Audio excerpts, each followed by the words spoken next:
guys, நீங்க பார்த்துட்டு இருக்க இந்த சேனல் Greenstone 5. நான் உங்க ரேவதி. Greenstone 5 யூடியூப் சேனலை சப்ஸ்கிரைப் பண்றவங்க எல்லாருக்கும் ரொம்ப நன்றிங்க. இன்னைக்கு வந்து பாத்தீங்கன்னா ஒரு ஃபுட் ரெசிபி தாங்க பார்க்க போறோம். ஆனா ரொம்ப ஈஸியான ரெசிபி. அது மட்டும் இல்லாம ரொம்ப டேஸ்டான ரெசிபின்னு கூட சொல்லலாம். அது என்னன்னு பாத்தீங்கன்னா பச்சை பயிறு கறி. இது வந்து பாத்தீங்கன்னா ரொம்ப டக்குன்னு செய்யக்கூடிய ஒரு ரெசிபிங்க. இது வந்து சாதத்துக்கு ரொம்பவே சூப்பரா இருக்கும். அது மட்டும் இல்லாம சப்பாத்திக்கு கூட அது ரொம்ப நல்ல டேஸ்டா இருக்கும்.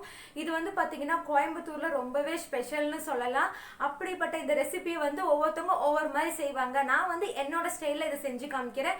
கண்டிப்பா இந்த வீடியோ உங்க எல்லாத்துக்கும் ரொம்ப பிடிக்குங்கிற நம்பிக்கையோட வீடியோக்குள்ள போறதுக்கு முன்னாடி நீங்க இப்பதான் என்னோட சேனலை ஃபர்ஸ்ட் டைம் பாக்குறீங்கன்னா ப்ளீஸ் சேனலை சப்ஸ்கிரைப் பண்ண மறக்காதீங்க. பக்கத்துல இருக்க பெல் பட்டனையும் கிளிக் பண்ணுங்க. அப்பதான் நான் எப்ப வீடியோ அப்லோட் பண்ணாலும் உங்களுக்கு உடனே ஒரு நோட்டிபிகேஷன் வரும். இப்ப வாங்க வீடியோக்குள்ள போகலாம்.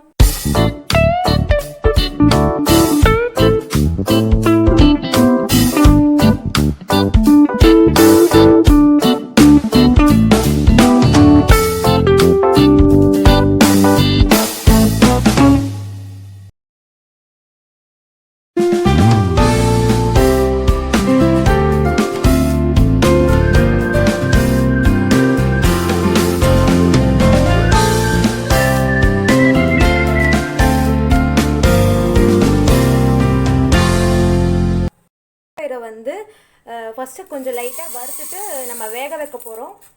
ஃபஸ்ட்டு இது லைட்டாக வறுத்துக்கலாம். பச்சை பயிரை வந்து நல்லா வாசம் வர அளவுக்கு லைட்டாக வறுத்துட்டு இது சூடு ஆறுனதுக்கப்புறம் நம்ம வந்து கழுவி நம்ம வந்து தண்ணி ஊற்றி வேக வச்சுக்கலாம். நான் வந்து ஒரு கப்பு அளவு, இந்த கப்பு அளவுக்கு நான் பச்சை பயிர் எடுத்திருக்கேன். லைட்டாக இப்போ மணம் வருது. இப்போ நான் வந்து அடுப்பை ஆஃப் பண்ணிவிட்டு நான் கழுவி எடுத்துக்க போகிறேன். பச்சை பயிர் நல்லா கழுவி வச்சுட்டேங்க. இந்த பச்சை பயிருக்கு வந்து இவ்வளோதான் அளவு தண்ணி ஊற்றணும்னு கிடையாது. பச்சை பயிர் நல்லா மூழ்கிற அளவுக்கு நம்ம நல்லா தண்ணி ஊற்றி நம்ம வந்து விசில் விட்டுக்க போகிறேன். நான் வந்து நல்லா வேகிற அளவுக்கு விசில் விட்டுக்க போகிறேன். உங்களுக்கு உங்கள் குக்கர் கணக்கு தெரியும் இல்லைங்களா, எவ்வளோ விசில் விட்டு இது நல்லா வேகும் அப்படின்னு. அந்த அளவுக்கு நீங்கள் வந்து விசில் விட்டு ஆஃப் பண்ணி வச்சுருங்க. பச்சை பயிர் நல்லா வேக வச்சுட்டேங்க. இன்னும் இந்த ப்ரெஷர் இருக்குது, ஸோ அது இறங்கட்டும். அதுக்குள்ளே நம்ம வதக்கிறதெல்லாம் நம்ம எப்படின்னு பார்த்துடலாம். ஆயில் சூடாக ஆரம்பிச்சிருச்சுங்க. இதில் வந்து கடுகு ஆட் பண்ணிக்கிறேன். அது கூட தாளிப்புக்கு ஏற்ற அளவுக்கு சீரகம் ஆட் பண்ணிக்கலாம். அது நல்லா கொஞ்சம் பொரியட்டும். கொஞ்சமாக பெருங்காயத்தூள் ஆட் பண்ணிக்கலாம். நான் வந்து ஒரு கப்பு பச்சை பயிருக்கு ஒரு பெரிய வெங்காயம், கருவேப்பிலை, 3 பச்சை மிளகா, 2 தக்காளி எடுத்திருக்கேன். இப்போ நம்ம வந்து வெங்காயம் ஆட் பண்ணிக்கலாம். நான் வந்து பெரிய வெங்காயம் ஆட் பண்ணியிருக்கேன். நீங்கள் சின்ன வெங்காயம் கூட ஆட் பண்ணிக்கலாம். இது கூடயே நான் வந்து பச்சை மிளகாய் ஆட் பண்ணிக்கிறேன். கறி லீவ்ஸு ஆட் பண்ணிவிட்டேன். இப்போ 3 நல்லா வதக்கிடல. ஒரு நல்ல ஒரு ப்ரௌன், லைட் ப்ரௌன் கலர் ஆகிற வரைக்கும் நம்ம வதக்கிக்கலாம்.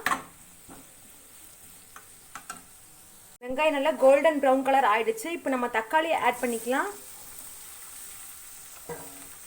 ஆட் பண்ணி நல்லா அது வதங்கட்டும். நம்ம லைட்டாக இப்போ உப்பு சேர்த்துக்கலாம்.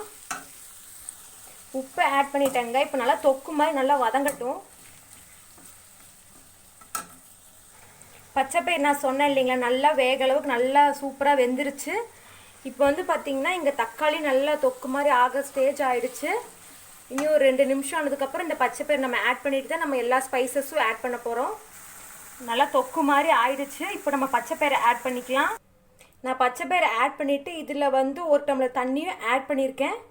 இது நல்லா நம்ம மிக்ஸ் பண்ணி விட்டுடலாம். இப்போ வந்து ஸ்பைசஸ் ஆட் பண்ணிக்க போகிறேன். நான் வந்து மிளகா, மல்லி எல்லாம் சேர்த்து நான் வீட்டிலேயே அரைச்ச மல்லித்தூள் வந்து 1 ஸ்பூன் ஆட் பண்ணிக்கிறேன். நீங்கள் மிளகாத்தூள் இருந்தால் ஆட் பண்ணிக்கோங்க. இல்லைன்னா குழந்தைங்களாம் சாப்பிட்றதுக்கு காரத்துக்கு நம்ம ஏற்கனவே பச்சை மிளகா போட்டிருக்கோம், அது கூட போதும். நம்மளோட பச்சை பயிறு கறிக்கு டேஸ்ட்டு கொடுக்கக்கூடிய ஒரு ஸ்பைசஸ் இனிமேல் தான் நம்ம ஆட் பண்ண போகிறோம். அதுக்குள்ளே ஒரு 2 நிமிஷம் நம்ம இதை மூடி வச்சுக்கலாம். உருளைக்கிழங்கு ஸ்மாஷ் பண்ணுறது இருக்கு இல்லைங்களா, அது இருந்துச்சுன்னா நீங்கள் அப்படியே லைட்டாக அப்படி மசிச்சு விட்டுக்கோங்க. இல்லைன்னா நீங்கள் கரண்டியில் கூட மசிச்சு விட்டுக்கலாம். ஏன்னா பருப்பு மத்தைன்னு சொல்லுவாங்க இல்லைங்களா, அதில் கூட நீங்கள் லைட்டாக அப்படி மசிச்சு விட்டுக்கோங்க. இந்த தாலில் பார்த்தீங்கன்னா நான் ஒரு 4லேருந்து 5 பல்லு பூண்டு தட்டி வச்சுருக்கேன். அதை நான் ஆட் பண்ணிக்கிறேன்.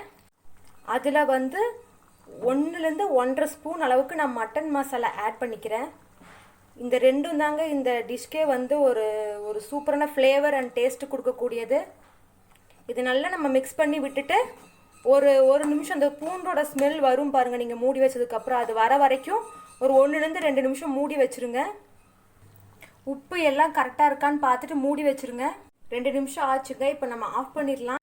அவ்வளோதாங்க, நம்மளோட சூப்பரான யம்மியான பச்சை பயிறு கறி ரெடி.